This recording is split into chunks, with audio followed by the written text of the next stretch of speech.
Hi guys, today I'm going to talk about the lesson I learned while painting a primate's eye and also tell you what I did to make it right. Last night I did a YouNow live stream and I dedicated the whole thing to painting this guy's eye. And by the end of it, I wasn't happy with the results, and I said that in my goodbye. Then I said I was going to start over and make it look right. The biggest mistake that we can make as artists is thinking that because we messed up, the painting is now ruined. It's also easy to think that I wasted my time when I spent all that time painting and I don't get the results I wanted, and therefore I'm going to have to do that whole section over again. It's not wasted time because there's a lesson in it, and it's also a teaching opportunity. I mean, if everything went perfectly when I painted, I wouldn't have much to talk about.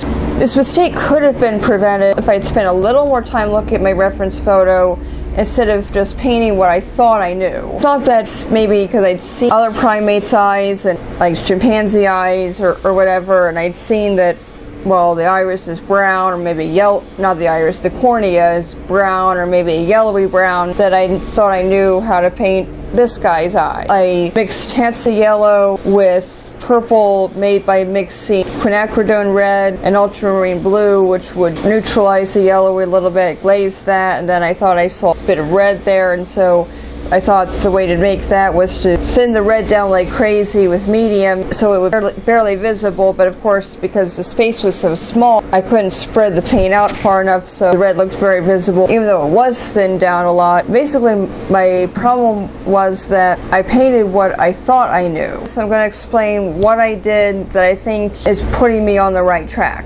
First, I looked at my reference photo and I saw that the predominant color in the iris, the base color, was not brown, but gray, in fact. I painted a layer of like a pale gray all over, you see, from the pupil to this first rim here. Then I took some Hansa yellow, transparent yellow, and I glazed that all the way up, leaving just a little part at the outer corner.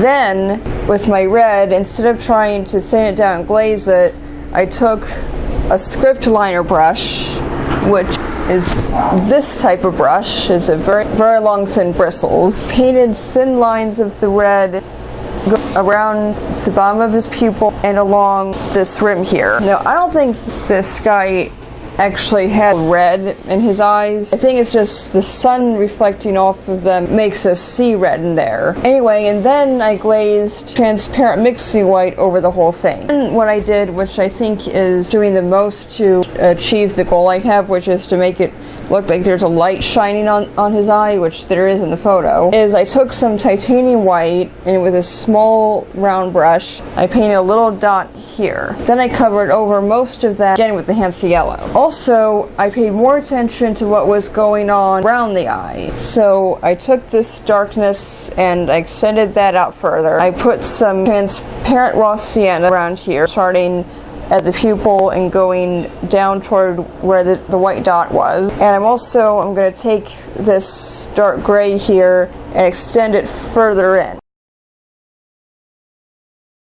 Up next Wednesday, all about the concept of creative effects in art, so I'm not going to go into it too much here. What's a time when you've messed up on something and then reassessed things and figure out what you needed to do and then made it right? Or if you've never done that, I hope I've made you feel a bit better about messing up on things. Thank you so much for watching. Give this video a thumbs up if you liked it. Subscribe for time-lapse videos and vlogs like this one, as well as live stream. My social media accounts are over here. My website is down there, and everything is in the description. So I'll see you all again next time. Goodbye.